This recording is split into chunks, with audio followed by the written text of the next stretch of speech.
യുദ്ധം പെട്ടെന്ന് തീരാനുള്ള സാഹചര്യം ഉണ്ടെന്നാണ് ഞാൻ മനസ്സിലാക്കുന്നത്. അതിന് കാരണം ഇപ്പോൾ ഇറാനും തുർക്കിയും വിദേശകാര്യമന്ത്രിമാർ തമ്മിൽ സംസാരിച്ചു. അപ്പോൾ ഇറാൻ എടുത്തൊരു നിലപാട് അമേരിക്ക യുദ്ധത്തിൽ നിന്ന് മാറുകയല്ലാതെ ഈ യുദ്ധം അവസാനിക്കാൻ യാതൊരു വഴിയുമില്ല. കാരണം ചർച്ച നടന്നുകൊണ്ടിരിക്കുമ്പോൾ തന്നെ ആക്രമിച്ച ചതിയുടെ പെരുമാറ്റമാണ് അമേരിക്കയുടെ ഭാഗത്തുനിന്നുണ്ടായത് എന്നൊരു നിലപാട് ഇറാനുണ്ട്. അതേസമയം തന്നെ എങ്ങനെയെങ്കിലും ഈ യുദ്ധം അവസാനിപ്പിക്കണം എന്നത് ഡൊണാൾഡ് ട്രംപിനെ സംബന്ധിച്ച് അദ്ദേഹത്തിൻ്റെ നാട്ടിൽ നിന്നും സ്വന്തം നിലയ്ക്കുമൊക്കെ അദ്ദേഹത്തിന് മേൽ വലിയ സമ്മർദ്ദമായി മാറിയിട്ടുണ്ട്. ഗൾഫ് രാജ്യങ്ങളുടെ സമ്മർദ്ദം ഇപ്പോൾ മധു കൊട്ടാരക്കർ റിപ്പോർട്ട് ചെയ്തപ്പോൾ പറഞ്ഞ ഗൾഫ് രാജ്യങ്ങൾ ഉടനെ അവസാനിപ്പിച്ച് പോകരുതെന്നാണ് അദ്ദേഹത്തോട് പറഞ്ഞത്. അദ്ദേഹം നേറ്റോയുടെ സഹായം ചോദിച്ചു.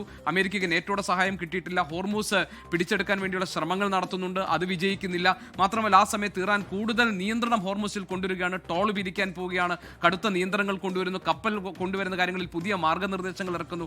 അങ്ങനെ ഇറാന്റെ സമ്പൂർണ്ണമായ ഒരു നിയന്ത്രണത്തിലേക്ക് ഹോർമൂസ് ഒരിക്കൽ കൂടി കടക്കുകയാണ്. അതോടുകൂടി അമേരിക്ക ഇനി എത്രയും പെട്ടെന്ന് ഈ യുദ്ധം അവസാനിപ്പിക്കുക എന്ന രീതിയിലേക്ക് മാറും.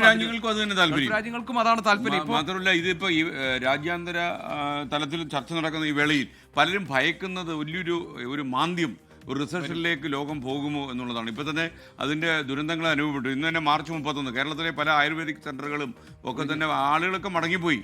അതുപോലെ ഈ വലിയ വലിയ ആശുപത്രികൾ, ഹോട്ടലുകൾ, ഇതൊക്കെ തന്നെ ചെറിയ സ്വാധീനമാണെങ്കിലും അത് വലിയ രീതിയിൽ നമ്മുടെ സമ്പദ് വ്യവസ്ഥയെ സ്വാധീനിക്കുന്ന ലെവലിലേക്ക് പോയി. ഗോപി, നമ്മുടെ ബി ദിലീപ് കുമാർ, ഈ യുദ്ധം അവസാനിക്കുന്നത് എപ്പോഴെന്നുള്ള ആശങ്ക തുടരുകയാണ്, ആകാംക്ഷയും തുടരുകയാണ്. പക്ഷേ 6 ആഴ്ചയോളം ഒരാൾ പറഞ്ഞിട്ടുണ്ട്. അതെ, 6 ആഴ്ചയോളം എന്ന് പറഞ്ഞു. പക്ഷേ ഇപ്പോഴും ഈ ഡൊണാൾഡ് ട്രംപ് പല പ്രസ്താവനകളും നടത്തുന്നത് അത് അദ്ദേഹത്തിൻ്റെ ആ മനസ്സിലിരിപ്പ് പലപ്പോഴും ഇങ്ങനെ പ്രകടമായി വരികയാണ്, ഒരു വല്ലാത്ത ഒരു രീതിയിലേക്ക്. ഇപ്പോൾ ഏറ്റവും ഒടുവിൽ ട്രൂത്ത് സോഷ്യലിൽ കുറിച്ചിരിക്കുന്ന ബ്രിട്ടനെയൊക്കെ കുറിച്ചാണ്. നിങ്ങൾക്ക് വേണ്ടുന്ന എണ്ണ നിങ്ങൾ വേണമെങ്കിൽ പോയി ഹോർമുസ് വഴി കൊണ്ടുവന്നോളൂ, ഞങ്ങൾ നിങ്ങളുടെ സഹായത്തിന് വരില്ല.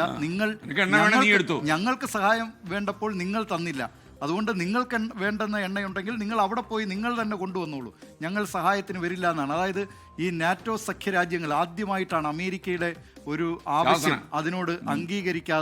ആവശ്യം അംഗീകരിക്കാതെ അവരുടെ പലപ്പോഴും ഡൊണാൾഡ് ട്രംപ് ആവർത്തിച്ച് ആവശ്യപ്പെട്ടിട്ടും ഈ രാജ്യങ്ങൾ അത് ചെവിക്കൊള്ളാൻ തയ്യാറായില്ല എന്നുള്ളത് അമേരിക്കയെ ഞെട്ടിച്ചിട്ടുണ്ട്.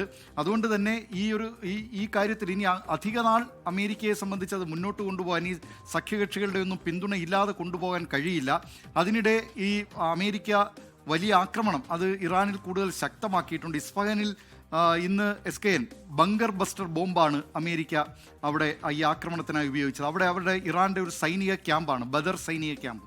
അവിടെ 900 ടൺ ശേഷിയുള്ളതാണ് ഈ ബങ്കർ ബസ്റ്റർ ബോംബുകൾ എന്ന് പറഞ്ഞാൽ. അത് ഈ വലിയ കോൺക്രീറ്റ് സൗധങ്ങളോ അല്ലെങ്കിൽ വലിയ പാറക്കെട്ടുകളോ തുരന്ന് പോകാൻ കഴിയുന്ന ശേഷിയുള്ള, ഉഗ്രസ്ഫോടന ശേഷിയുള്ള ഈ ബങ്കർ ബസ്റ്റർ ബോംബുകളാണ് ഇന്ന് അമേരിക്ക ഇറാനിൽ ഇന്ന് ഈ ആക്രമണത്തിനായി ഉപയോഗിച്ചത്. അത് ഈ ചെന്ന് വീഴുന്നിടം തന്നെ കുഴിയാവും. അതുമാത്രമല്ല അതിൻ്റെ വലിയ ഉരുക്ക് ചട്ടക്കൂടിലാണ്. അത് കൃത്യമായി അതിൽ പ്രോഗ്രാം ചെയ്ത് വെച്ചിരിക്കുകയാണ് അതിലെ കമ്പ്യൂട്ടറിൽ, അത് എവിടെയാണ് അതിൻ്റെ ലക്ഷ്യസ്ഥാനം എന്നുള്ളത്. അതുകൊണ്ട് കൃത്യമായ ആ ലക്ഷ്യസ്ഥാനത്തേക്ക് പോയി ആക്രമണം നടത്താൻ ശേഷിയുള്ള മാരക ബോംബുകൾ പോലും ഇപ്പോൾ അമേരിക്ക യുദ്ധത്തിൻ്റെ ഈ ഘട്ടത്തിൽ പോലും ഉപയോഗിക്കുന്നു എന്നുള്ളത് സമാധാനകാംക്ഷികളായ ആളുകളെ ഞെട്ടിക്കുന്നതാണ്. അതിനിടെ പാകിസ്ഥാൻ്റെ വിദേശകാര്യമന്ത്രി ചൈനയിലെത്തിയിട്ടുണ്ട്. ചൈനയിൽ അവർ ഈ മേഖലയിൽ, പശ്ചിമേഷ്യയിൽ സമാധാനം പുലരാൻ വേണ്ട നടപടികൾ സ്വീകരിക്കണമെന്നുള്ള അഭ്യർത്ഥനയൊക്കെ നടത്തിയിട്ടുണ്ട്. ചൈനയെ കൂടി മധ്യസ്ഥ ശ്രമത്തിലേക്ക് കൊണ്ടുവരാൻ കഴിയുമോ എന്നാണ് ഇപ്പോൾ പാകിസ്ഥാൻ നോക്കുന്നത്. നമ്മുടെ ഒരു പ്രേക്ഷകൻ വിഷ്വൽ ചോദിക്കുകയാണ്, ആഷ്മി, ഈ യുദ്ധത്തിൽ ആരാ ജയിച്ചത്? ഇപ്പോൾ പുതിയകാല യുദ്ധങ്ങളിൽ വിജയി എന്നൊന്നുമില്ല, എല്ലാവരും പരാജയങ്ങൾ മാത്രമേ ഉള്ളൂ.